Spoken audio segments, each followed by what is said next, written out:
Ah, meu Deus, o Senhor sabe o que passa no coração e na mente dele. Antes mesmo, Senhor, dele já pensar numa palavra, o Senhor já tinha no seu coração e revelou a ele que vai trazer para nós hoje, meu Deus. Então eu peço a Ti que o Senhor abençoe a vida dele com toda a ousadia, com toda a intrepidez. Ah, Espírito Santo, toma Teu filho como o Senhor tomou a Davi, como o Senhor tomou a Sansão, que a unção de Jeú caia sobre as vidas dele nesse altar e que os alicerces do mundo espiritual sejam abalados através das palavras que saírem da boca desse homem. Fala ao nosso coração, que nós possamos sair daqui alimentados, diferentes, renovados. Usa a vida do Teu filho, Senhor, que ele aqui possa ser um atalaia do Senhor, que a boca dele possa ser sua, Senhor, e que tudo aquilo que ele disser venha de encontro ao que o Senhor primeiro esteve no seu coração, Pai. Abençoa Teu filho, Senhor, em nome de Jesus.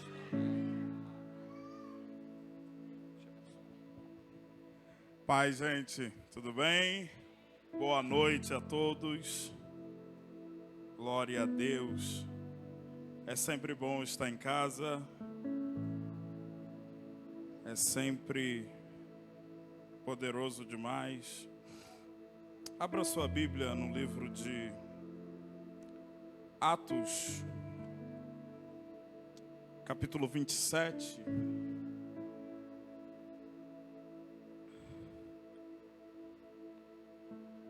Atos capítulo 27, versículo 21.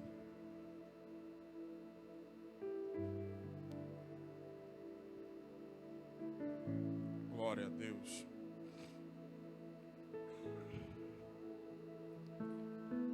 Visto que os homens tinham passado muito tempo sem comer, Paulo levantou-se diante deles e disse: os senhores deveriam ter aceitado o meu conselho de não partir de Creta, pois assim teriam evitado este dano e prejuízo. Mas agora recomendo que tenham coragem, pois nenhum de vocês perderá a vida. Apenas o navio será destruído. Pois ontem à noite apareceu-me um anjo de Deus, a quem pertenço e a quem adoro, dizendo-me: Paulo, não tenha medo. É preciso que você compareça perante César. Deus, por sua graça, deu-lhe a vida de todos os que estão navegando com você. Assim, tenham ânimo, senhores. Creio em Deus, que acontecerá conforme me foi dito. E você diz amém? Gente, os leitores conhecem muito bem acerca do capítulo 27 de Atos. Nada mais é do que um naufrágio. Paulo está preso e ele será conduzido e levado até César. Só que para a gente compreender e extrair algumas lições, eu prometo a você que eu não vou ser fustigante, nem... A gente vai ser conclusivo. E aí você vai para casa. Amém? Me ajuda que eu te ajudo. Para a gente entender o contexto de Atos 27, a gente vai precisar retornar alguns momentos. E a gente não precisa ir muito longe. Atos 21 já nos dá uma base. E que base é essa? A Bíblia diz que Paulo está na casa de Filipe. E dentro da casa de Filipe, em Cesareia, a Bíblia dá o detalhe em dizer que chega um profeta por nome de Ágabo. E uma vez que esse profeta chega, a Bíblia diz que ele toma um cinto E ele se amarra a esse cinto, amarrando as suas mãos e amarrando os seus pés. E ele diz que o dono desse cinto seria preso e seria levado preso a Jerusalém. E o detalhe que fica é: quem é o dono desse cinto? É Paulo. Uma vez que o povo fica sabendo do que vai acontecer com Paulo, eles querem intervir a isso. E eles querem, por conta de todo o vínculo com Paulo, eles querem impedir que Paulo vá a Jerusalém. E Paulo dá um detalhe, ele dá uma declaração. E essa declaração para mim é interessante demais. Porque Paulo, e isso revela o quão comprometido eu estou com a obra que eu fui chamado para fazer. Paulo diz assim: eu estou pronto não apenas para ser preso, mas eu estou pronto, se preciso for, até morrer por quem eu prego. E o detalhe interessante é: o que você está disposto a fazer pelo chamado que te escolheu? Que fique para você como observação. O que você está disposto a fazer por aquilo que Deus confiou às suas mãos? E é interessante que a Bíblia diz que no capítulo 23, Paulo chega a Jerusalém. E uma vez que Paulo chega até Jerusalém, os judeus então apontam para ele dizendo: ó, esse daí é o homem que está deturpando a lei que Moisés deu para nós. E esse é o homem que está profanando o templo. Eles levantam uma calúnia falsa. E Paulo, uma vez, por conta disso, é preso. O detalhe que o texto dá é que eles estão tão furiosos com Paulo, que Paulo, quando é preso, precisa ser protegido para que não maltratem a ele. A Bíblia diz que o negócio fica tão sério que 40 homens sugerem, e eles dizem assim: nós estaremos de jejum, nós não comeremos nada, até que Paulo morra. Ou melhor, até que matamos Paulo. É nesse momento que Paulo, submetido a todo esse momento, Paulo entende, por conta da sua cidadania romana, Paulo então pede para ser levado em julgamento para Roma. E aqui tem alguns detalhes. O detalhe é qual? É de que Paulo entendeu que se ele ficasse em Jerusalém, muito provavelmente matariam ele. O segundo detalhe é qual? É que Paulo havia recebido o direcionamento de Deus, de que assim como ele havia testemunhado em Jerusalém, havia a necessidade dele testemunhar também em Roma. E aí Paulo, uma vez estando com Festo, ele pede para que ele seja levado até César. E Festo diz: se é César que você quer, é esse mesmo que você terá. Nós chegamos no capítulo 27. E eu preciso abrir um adendo para nós entregarmos já um detalhe aqui. É que quando Deus tem um lugar preparado para você, tudo vai cooperar para esse lugar. Tudo vai cooperar para a tua chegada dentro desse lugar. Você dá um glória, eu tiro o casaco. Não sei para quê. Entenda. Paulo agora tem uma palavra para levar a Roma. E não é apenas a palavra para levar a Roma, mas ele tem um anúncio para ser liberado lá. E aí entenda que Paulo está em um período em que ele respira a ameaça e que pessoas querem matar ele. Aí Paulo, direcionado, ele entende assim: eu quero ser levado para Roma. Mas não é apenas eu ir pela minha vontade para Roma e com os meus meios. Eu quero ser transportado para Roma. Por quê? Porque Paulo, todos entendiam que Roma tinha um poder bélico e uma autoridade muito grande. E uma vez que Paulo revela a sua cidadania romana, ele entende assim: não pode me tocar, porque eu sou um prisioneiro romano agora. E se tocarem em mim, provavelmente vão causar uma guerra contra eles. Provavelmente a Roma nesse período é uma Rússia que tem um poder bélico muito grande. E aí Paulo tem um entendimento que eu vou ser levado preso, ainda serei levado em segurança. Porque se Paulo vai pelos seus meios, alguma coisa poderia sobrevir a ele.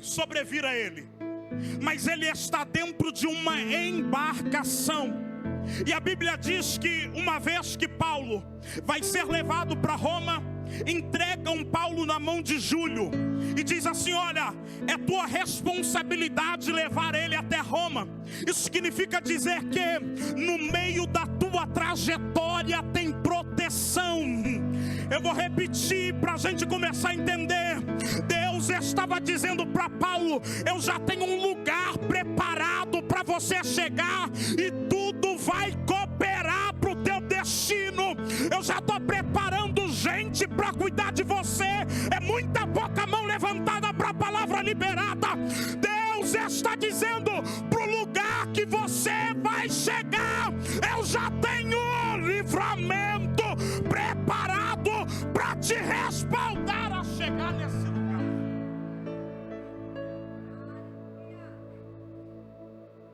A Bíblia diz que Paulo é respeitado. E uma vez que Paulo é respeitado por Júlio,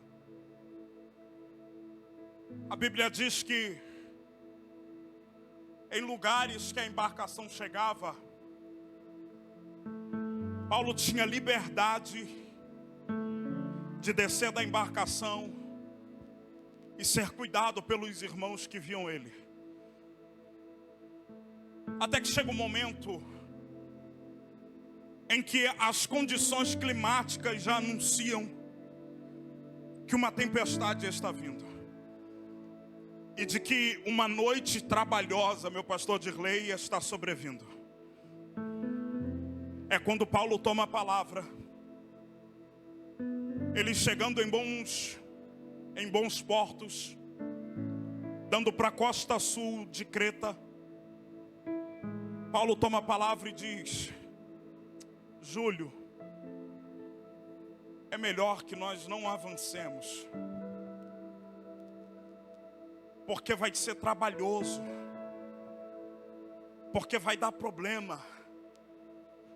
É melhor que a gente pare por aqui, porque a gente vai entrar em perigo.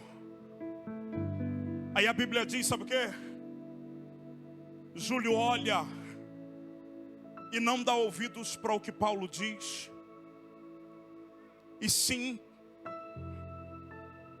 para o marinheiro e para quem rege essa embarcação.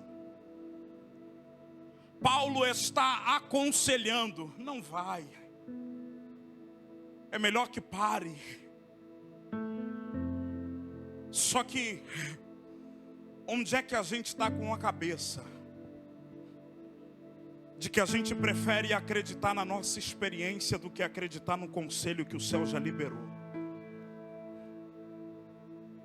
Eu vim te fazer uma pergunta: o que é que a tua inteligência E o que é que o teu saber te conduziu? Que você não ouve mais palavra de direcionamento, que você não ouve mais conselho que Deus tem para você. Onde é que nós chegamos? Que a palavra foi liberada, mas eu prefiro seguir o meu próprio conselho. Eu prefiro seguir a minha própria experiência. Naquele momento Júlio estava dizendo: Paulo, fique você com o teu conselho e fique você com aquilo que o teu Deus falou com você. Eu vou pela minha experiência. E posso te falar uma coisa: a tua experiência em alguns momentos, sem o direcionamento de Deus, vai te levar a lugares que poderiam ser evitados. Eu vou repetir para alguém entender: a tua experiência e a falta de direcionamento vai te levar a lugares e momentos que você não precisava viver, mas pela tua vontade e pela tua experiência você se levou para lá. E aí, sabe qual é o interessante? É que o texto diz que uma vez que Júlio diz: não, nós vamos avançar, a Bíblia diz que eles veem o vento e parece que o tempo está cooperando para que eles continuem a viagem. Só que tem uma coisa que eu entendo: é que tudo aquilo que está fora do direcionamento de Deus vai gerar trabalho desnecessário, vai gerar conflito desnecessário. E aí a Bíblia diz que quando eles acham que está tudo bem, quando eles acham que está tudo certo, um tufão por nome Euroaquilão toma conta da embarcação. E aqui eu começo a pregar. Um vento chamado Euroaquilão toma conta de toda a embarcação. Perceba que as nossas decisões vão nos conduzir para lugares que poderiam ser evitados. Eles estão vivendo agora um vento que poderia ter sido evitado. Eles estão vivendo agora uma tempestade que poderia muito bem ter sido evitada. E eu já falei isso aqui uma vez. É que a única opção de parar e cessar a hemorragia é parar. Às vezes, qual é a maneira de resolver? É parar. Mas a gente vai colocando coisas em cima de coisas. Talvez, se Elimeleque entende o que estava acontecendo, talvez se Elimeleque entendesse todo o cenário e tudo que ele estava submetendo a casa dele viver, ele teria parado para pensar um pouco. Mas não. Vamos indo. E nesse indo, tem muita gente entrando dentro de vento que não precisava entrar. Tem muita gente sofrendo coisas que não precisava passar. E talvez eu estou pregando para alguém aqui nessa noite. E eu estou dizendo para alguém: muita coisa que você está vivendo hoje talvez poderia ter sido evitado, mas por você querer seguir a tua experiência e a tua bagagem te trouxe para essa tempestade. Mas eu tenho uma palavra de Deus para liberar esta noite: o barco até vai quebrar, mas você vai sobreviver. Corresponda com essa palavra e grita para alguém: o barco até vai quebrar, mas você não vai morrer. O barco quebra, mas você sobrevive. Parece que vai dar tudo errado, mas você vai sobreviver. A banda sobe para me ajudar, por favor. Libera essa palavra para alguém: o barco até vai quebrar, mas você vai ficar vivo. Perceba a tempestade. E perceba aquilo que eles estão submetidos agora. E aí o texto diz, sabe o quê? É que quando acontece tal fato, eles dizem assim: a nossa esperança se esvaiu. A nossa expectativa de sair vivo se foi. A nossa convicção de que sairíamos vivos disso se foi. A nossa certeza de que sobreviveríamos a isso se foi. Eu vou repetir até você entender. A nossa convicção de que sobreviveríamos se foi. A nossa expectativa de que o barco até quebraria, mas que ficaríamos vivos, se foi. Aí é esse detalhe. Você leu comigo e eu não preciso inventar. É que no meio de todo esse caos, a Bíblia diz que Paulo se coloca de pé no meio dos senhores. Vou repetir. No meio de um caos, e no meio de gente que está dizendo: a nossa esperança se foi, tem um Paulo que decide se colocar de pé e chamar a responsabilidade. Deus está dizendo para alguém aqui nesta noite: eu vou mudar o curso desse barco, eu vou mudar o curso dessa história. Eu só estou esperando você, no meio de tudo isso, decidir se levantar. Vou repetir até a gente entender. Eu já tenho livramento, eu já tenho tudo marcado, mas eu estou esperando você parar de reclamar, parar de chorar, parar de se lamuriar e decidir se levantar.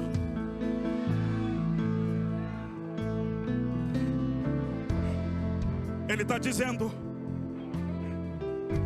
o cenário é de desesperança, mas eu vou me levantar. O cenário não é o melhor, mas eu vou me levantar. Sabe por quê? Se tem uma coisa que eu aprendo com Paulo aqui, é que quem espera dia perfeito para se levantar, nunca vai se levantar. Se você está esperando a oportunidade perfeita para abrir a tua loja, nunca vai abrir. Se você está esperando a oportunidade perfeita para fazer essa faculdade, nunca vai fazer.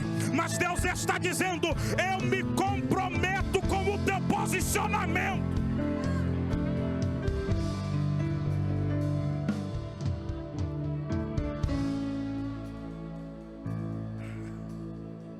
Quem espera dia perfeito para se levantar, vai ficar esperando o cenário melhorar. Aí é quando eu descubro: quem espera ter para ser nunca será.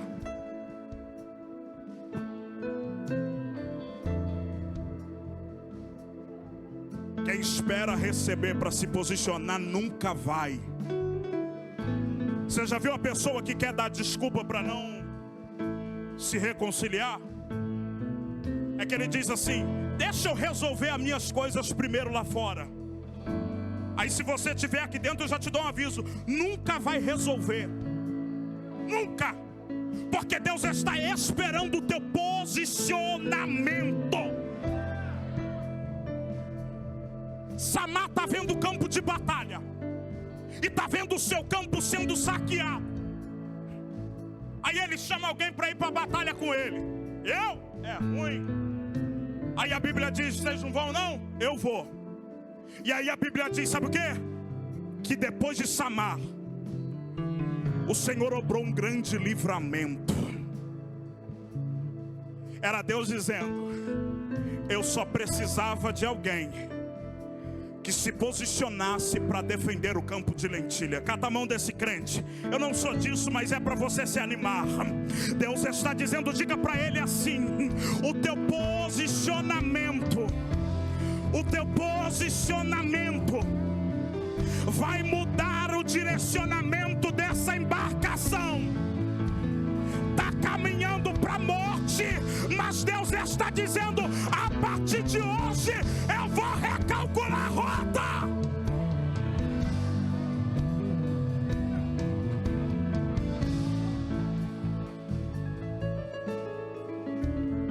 Perceba, quando eles dizem, a nossa esperança se foi, eles estão dizendo assim, tudo que a nossa capacidade tinha o poder de resolver, já não resolve mais. E quando é que o cenário parece ser incontrolável? É quando os teus recursos não podem resolver, não é? Quando é que o problema se torna insustentável para você?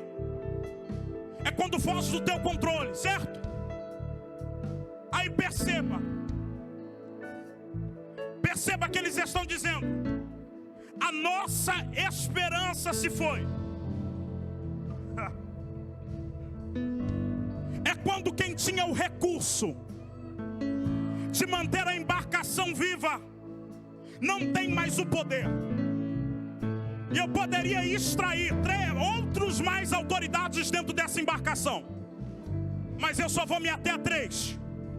Quais são? O comandante do navio, o piloto do navio e o centurião. Qual é a responsabilidade do comandante do navio? É conduzir a embarcação. Qual é a responsabilidade do piloto do navio? É saber se há vento, é saber se há oscilação no mapa, é saber quais são as condições para prosseguir. E é o do centurião, é de manter a segurança e levar todos eles em segurança ao seu destino. Quando o navio é cercado em meio a essa tempestade, e que a possibilidade deles se esvaem, eles estão dizendo, morremos. Aí você leu comigo, é nesse momento que Paulo se levanta para dizer, ninguém vai morrer. Como assim? O capitão, ou melhor, o comandante do navio, quando ele está vendo a tempestade acometer o barco, o navio. Eu estou com um negócio de barco, eu vou pregar sobre barco qualquer hora. Quando ele vê que o navio está em condições de naufrágio, ele está dizendo, morremos. Quando o piloto do navio está olhando e está dizendo, as condições não são boas, não tenho mais controle do vento, morremos. Quando o centurião está olhando e dizendo, a tempestade nos assolou, não tem como mais defender os tripulantes, morremos. Aí Paulo olha e diz, ninguém morre. É aí que fica. Qual é a bagagem de Paulo em mar para dizer que ninguém vai morrer? Se ele é só um arrumador de tendas.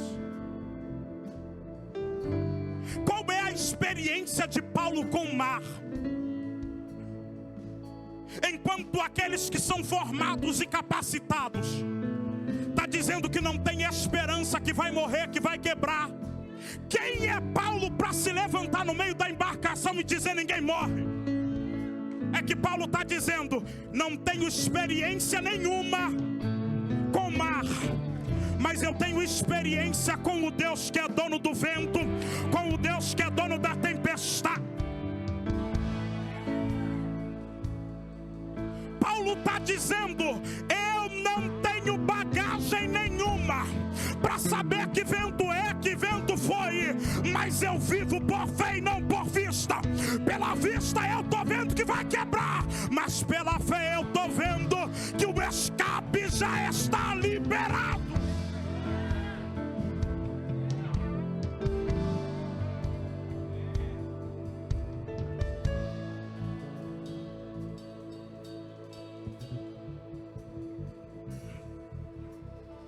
Perceba.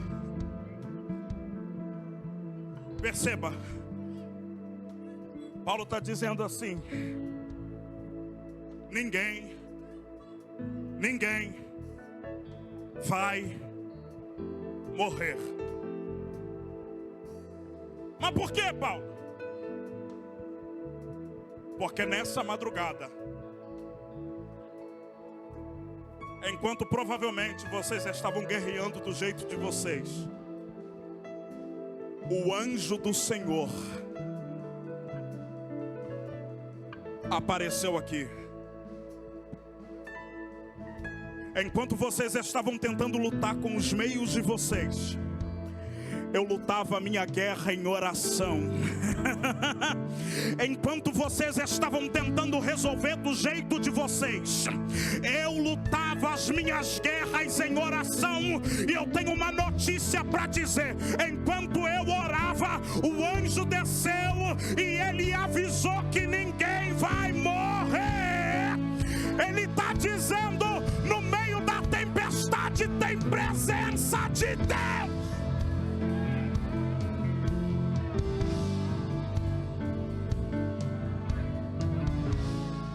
O que é um anjo?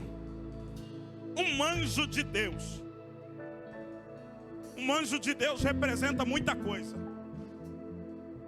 Representa palavra. Um anjo de Deus representa a resposta, como apareceu para Maria, para José. Um anjo de Deus representa muita coisa. Mas o anjo de Deus também representa presença. Lucas 22:43, se não me falha a memória. O HD já está falho. A Bíblia diz que Jesus está no Getsemane orando. E por 3 vezes ele ora: se possível for, passa de mim esse cálice, mas contudo seja feita a tua vontade. Aí a Bíblia diz que Jesus ora, vai aos discípulos, fala com eles que era para eles estarem vigiando. Eles estão dormindo. Aí a Bíblia diz que na terceira vez que Jesus ora, a Bíblia diz assim: e um anjo o confortava. Quando Jesus dá entrada no Getsemane, ele está sentindo apavoro e as dores que anunciavam que ele passaria pela cruz. Mas ele está dizendo: orou a primeira vez, não viu nada acontecendo. Orou a segunda vez, não viu nada acontecendo. Mas na terceira vez a Bíblia diz: e o anjo o confortava. Deus está dizendo para você: no meio dessa tempestade tem presença. No meio dessa tempestade tem companhia. No meio dessa tempestade Deus está dizendo: eu estou contigo.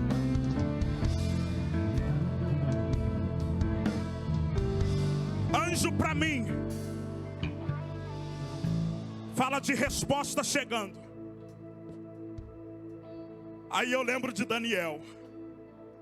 Daniel, desde o primeiro dia em que você se propôs no seu coração, a resposta já estava liberada. Mas houve guerra para impedir que a resposta não chegue. E aí a Bíblia diz que o mensageiro está sendo impedido de levar a mensagem. E é nessa hora que aparece o quê? Um anjo para escoltar a mensagem de chegar ao seu destino. Deus está dizendo para você nesta noite: tudo que impediu a mensagem de chegar ao destino está sendo quebrado hoje, porque já tem resposta liberada e vai chegar ao teu destino. Eu vou dizer para você mais uma vez: tudo que até este dia tentou cooperar para a resposta não chegar, tem hora, data, prazo marcado para bater em retidão tirada, porque a resposta vai bater no teu endereço.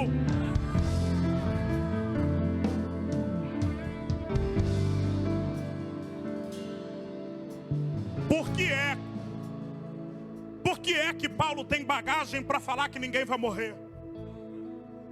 Aí eu fui estudar por quê. Pasme.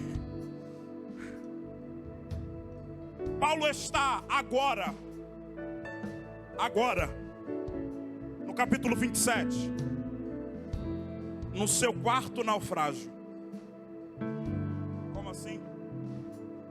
Você lembra quando ele escreveu aos Coríntios? Em 2 Coríntios 11, 25, que é a carta ensanguentada. Ele diz que foi açoitado. Ele diz que passou por muita coisa. Mas ele dá um detalhe dizendo assim: e 3 vezes sofri o quê? Naufrágio. Então esse não é o primeiro naufrágio de Paulo. Esse é o quarto.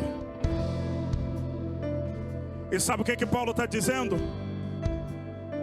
Se não me matou na primeira, se não me matou na segunda,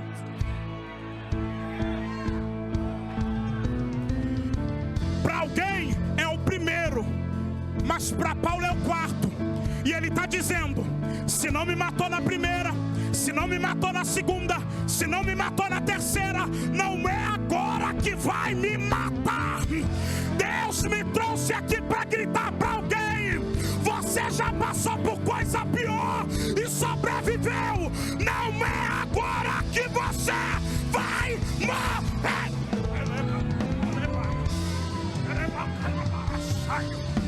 Eu tenho uma palavra de Deus para liberar para a tua vida hoje. Se não te matou até hoje, aguenta firme. Você vai chegar no teu destino. Eu vou deixar você adorar, adore.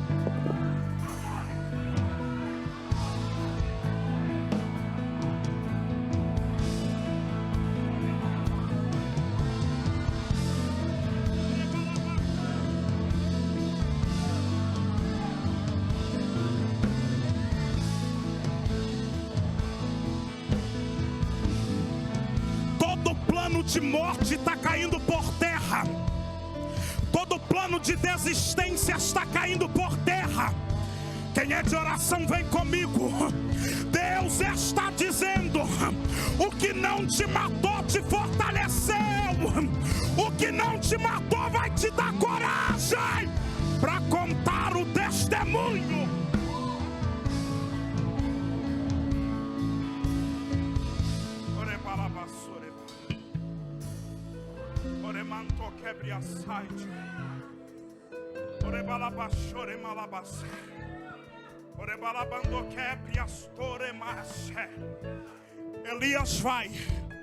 Elias vai para a caverna. E às vezes a gente perde a visão no meio do alvoroço.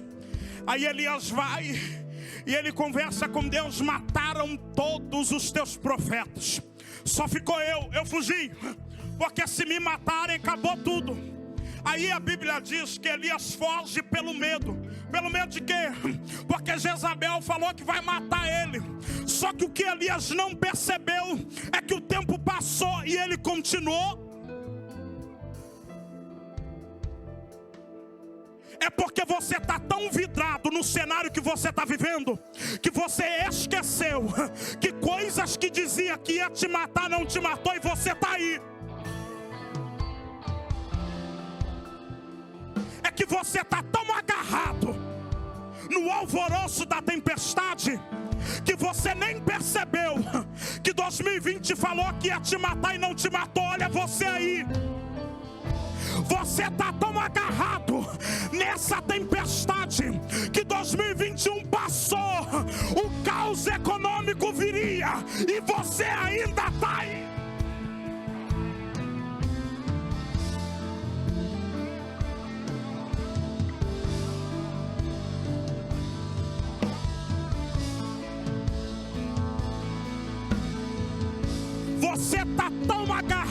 cenário que está vivendo.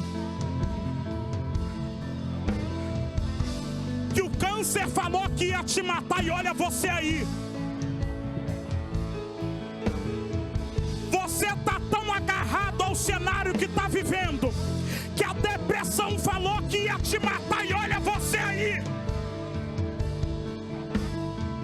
Você está tão agarrado àquilo que falam ao teu respeito, que te abandonaram e falaram que ia te deixar sozinho, mas olha você aí. Pelo amor de Deus, pelo amor de Deus, levante a tua mão e fala: eu sobrevivi. Você sobreviveu ao abandono, você sobreviveu à tempestade, você sobreviveu a tanta perca, e olha você aí.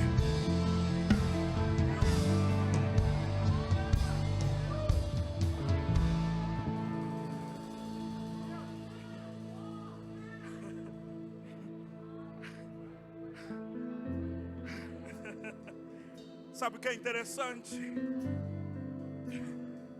Sabe o que é interessante? É Paulo dizer, ó, escuta, vocês vão sobreviver. Tem cura acontecendo ali atrás. Vocês vão sobreviver. Só que o barco vai quebrar.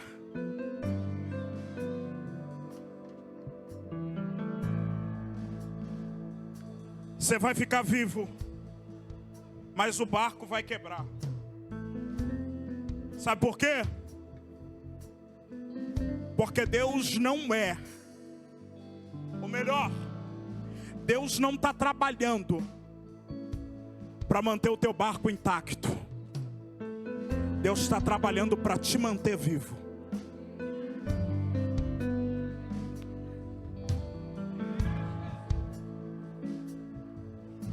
O compromisso de Deus não é com o teu barco.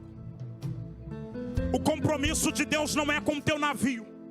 O compromisso de Deus é com você e quem está dentro do navio com você. Aí a loja até vai fechar, mas você vai ficar vivo. A venda que você achou que sairia não vai sair, mas você vai ficar vivo.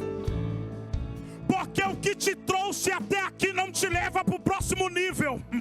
O que te trouxe até aqui não te leva para o outro lugar que Deus vai te conduzir. Aí o céu está dizendo: vou quebrar barco mesmo, vou quebrar navio mesmo, vou quebrar aquilo que você construiu mesmo.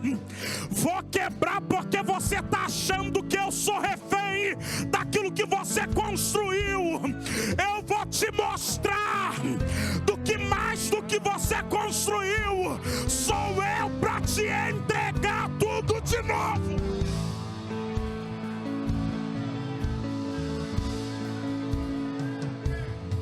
Mais do que você construiu, sou eu poderoso para te dar tudo de novo.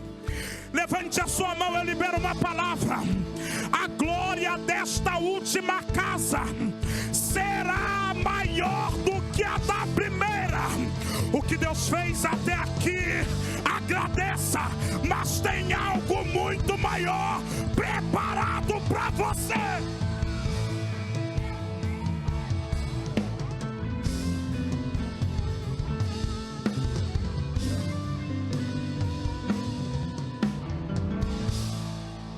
Às vezes o barco quebra,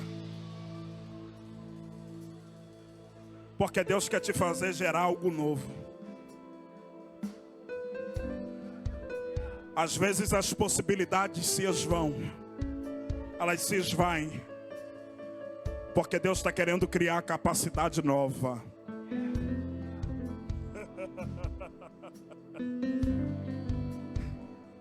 Aí você percebe, sabe o quê? Que se Deus não quebrasse muita coisa na tua vida, nem aqui hoje você estaria. Você está entendendo por que é que muita coisa quebrou? Você está entendendo por que é que muita coisa sobreveio? Você está entendendo o porquê de tanta tempestade? Vem cá, Camille, deixa eu usar a tua mão. Você está entendendo por que tanta coisa você viveu até hoje? Era Deus dizendo: eu quebrei o barco, mas não te matei. Eu quebrei, mas você sobreviveu. Dá um abraço nela, porque Deus está dizendo: o barco até quebra, mas o destino que eu demarquei, que você chegaria, você e a tua casa vai chegar. Quem dá glória?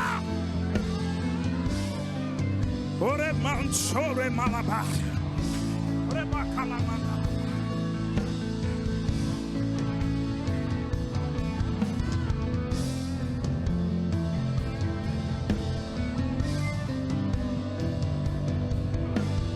Eu fico olhando para você para ver o que você vai fazer. Se você vai ficar me olhando e vai entender que o barco até quebrou, mas você sobreviveu.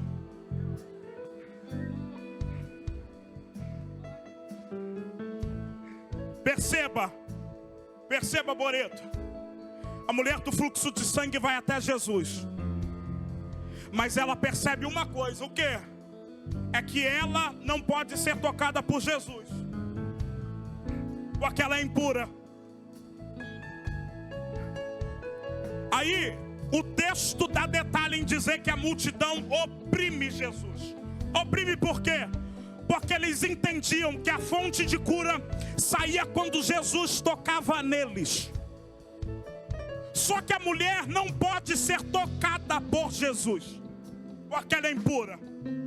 E ela poderia ir para casa e dizer: não tem possibilidade. Mas ela diz: ele não pode me tocar, mas eu posso tocar nele. Ela está dizendo: o cenário que eu estou vivendo não me tirou a visão de que ainda existem possibilidades para serem criadas. Eu tenho uma palavra para você: o cenário não arrancou Deus do teu barco, o cenário não tirou a criatividade que Ele colocou dentro de você. Tem coisa nova para brotar. Se aquilo que você fez até hoje não dá mais, espera, Deus vai criar.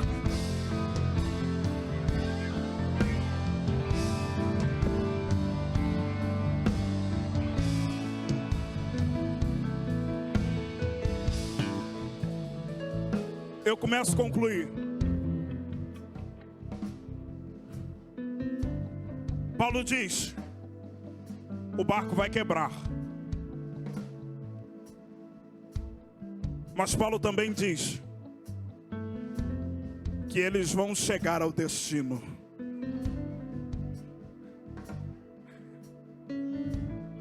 Você não vai morrer no meio do caminho. Você vai chegar no teu destino. Você vai chegar no lugar que Deus disse que você chegaria.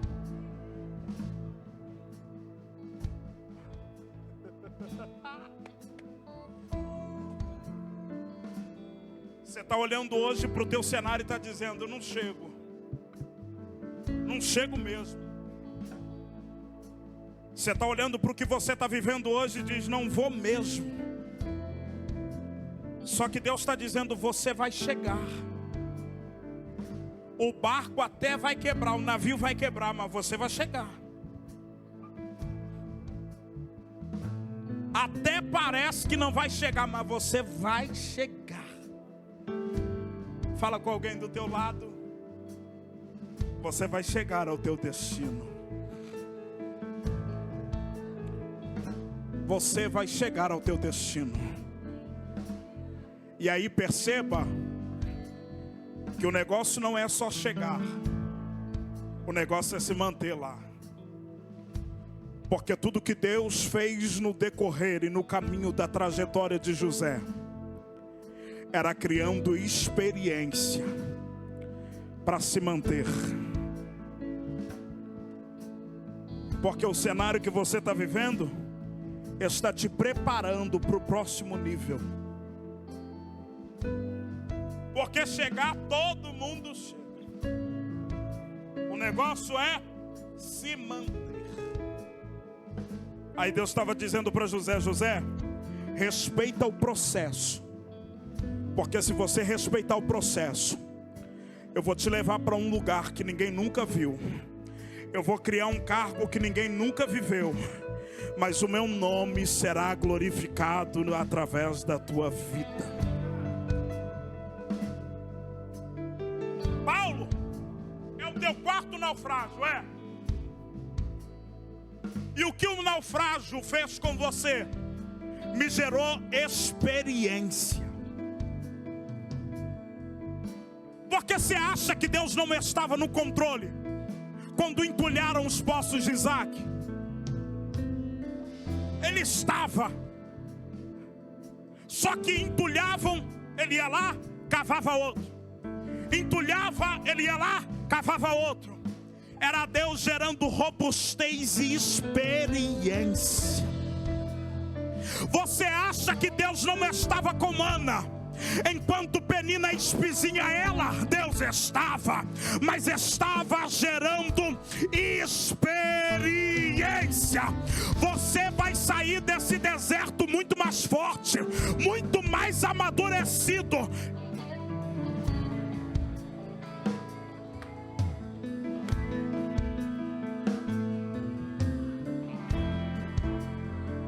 Eu concluo. O texto diz que Paulo diz assim: ó, ninguém vai morrer, porque o anjo de quem eu sou, o Senhor, apareceu e disse que vai todo mundo sobreviver. E você leu comigo, ele dá detalhe em dizer que Deus havia entregado a embarcação na mão de Paulo.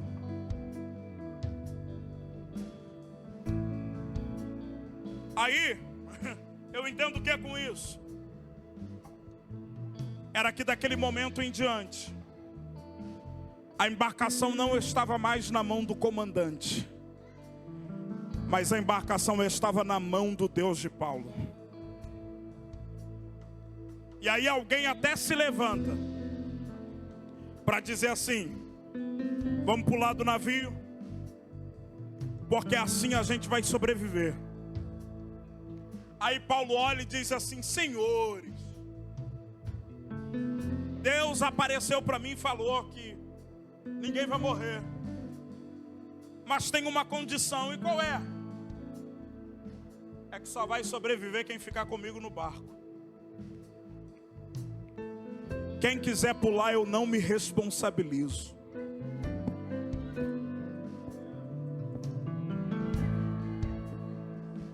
Você está entendendo por que a responsabilidade contigo é diferente? Você está entendendo por que é que a pressão com você é diferente?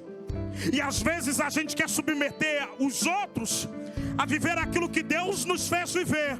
Aí Deus está dizendo: a responsabilidade da embarcação está na tua mão.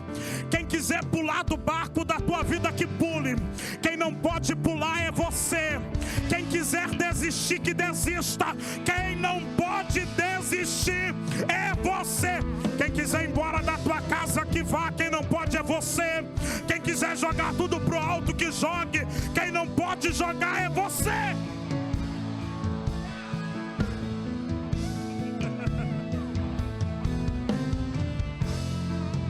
Quem quiser ir embora, que vá.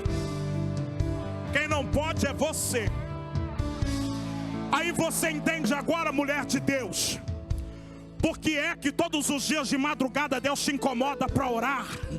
Você entende agora por que é que todos os dias, mesmo você não querendo, Ele te impele a fazer coisas que você não queria fazer? É porque Ele está dizendo: por causa do teu joelho no chão, a tua casa ainda não morreu. Por causa do teu joelho no chão, a tua família ainda está de pé. E eu tenho um anúncio para você: quem quiser que vá embora, mas você não pode.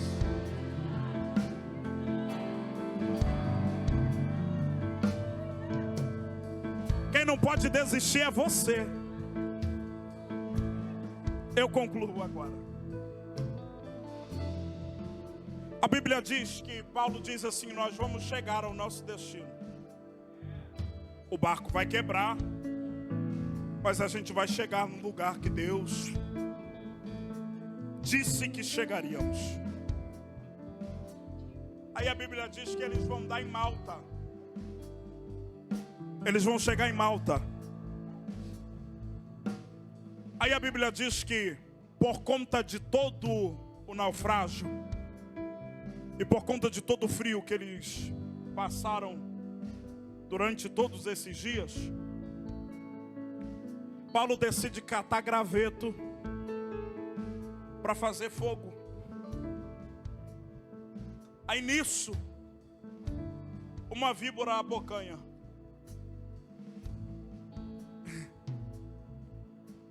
E aí os bárbaros que estão na ilha olha e diz: coitado de Paulo, vai morrer.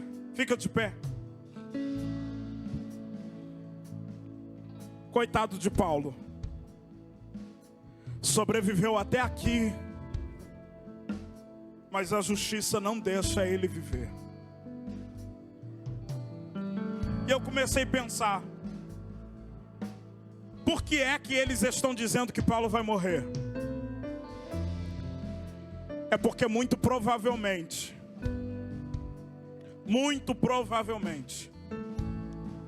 em outros momentos,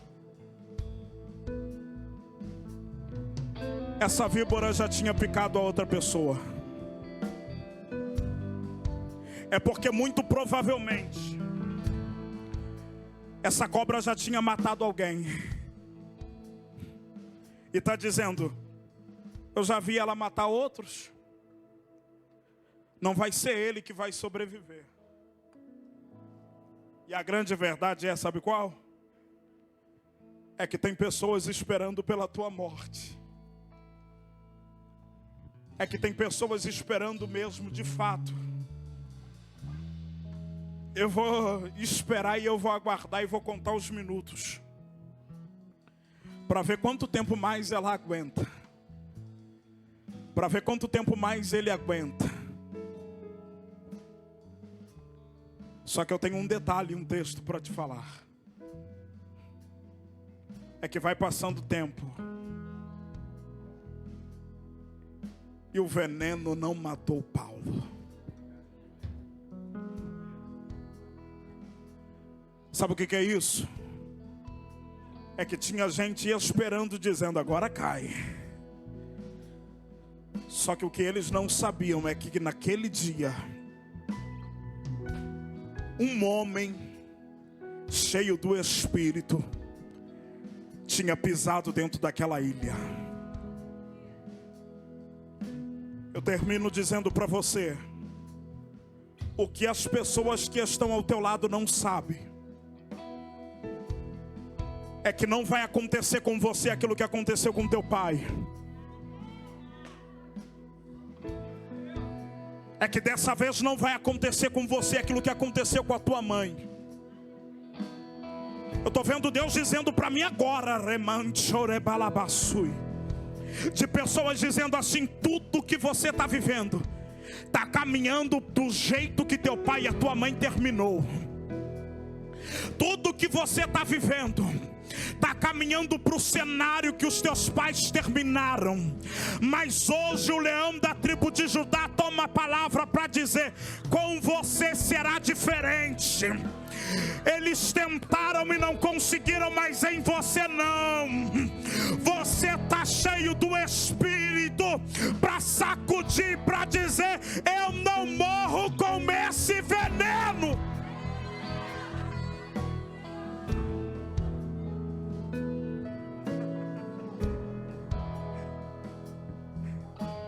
Outros tentaram e não conseguiram, mas não é por isso que você não vai. Outros vieram antes e não sobreviveram, mas não é por isso que você não vai sobreviver. você tem uma palavra que te rege. E posso te falar, enquanto Deus estiver contigo, pode levantar capeta, pode levantar legião, pode levantar o inferno em peso. Deus é livramento para você. Eu estou em Deus para falar isso aqui para alguém. Enquanto Deus for quem te rege, não tem diagnóstico contrário que vá te matar.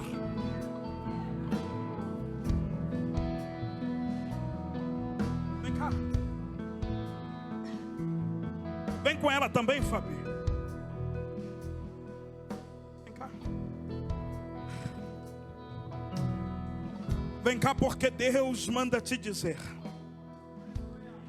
que Ele te marca e te cinge hoje.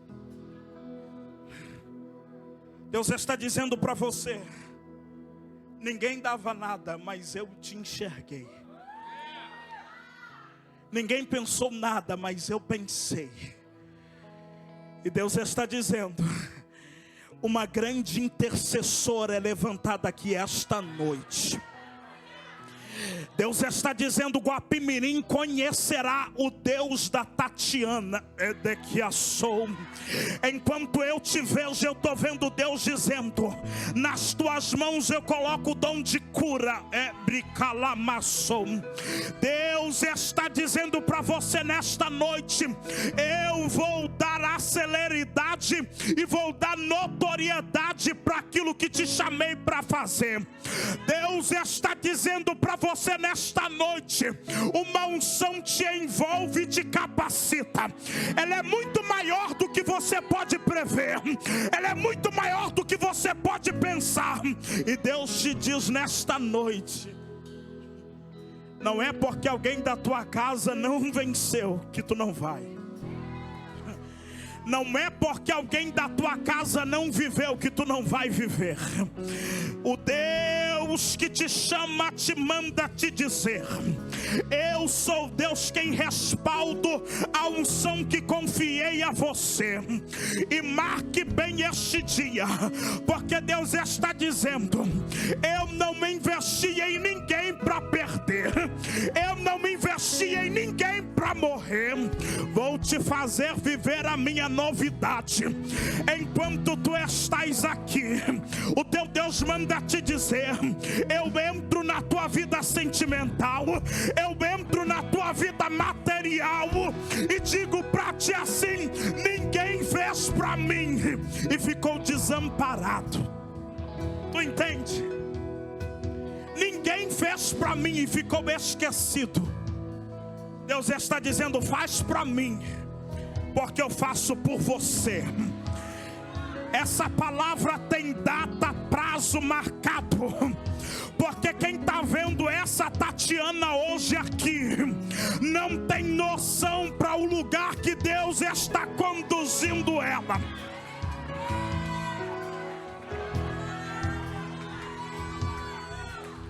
Eu não sei se há uma formação, mas Deus está dizendo: se não tem, pega hoje, porque eu vou te formar.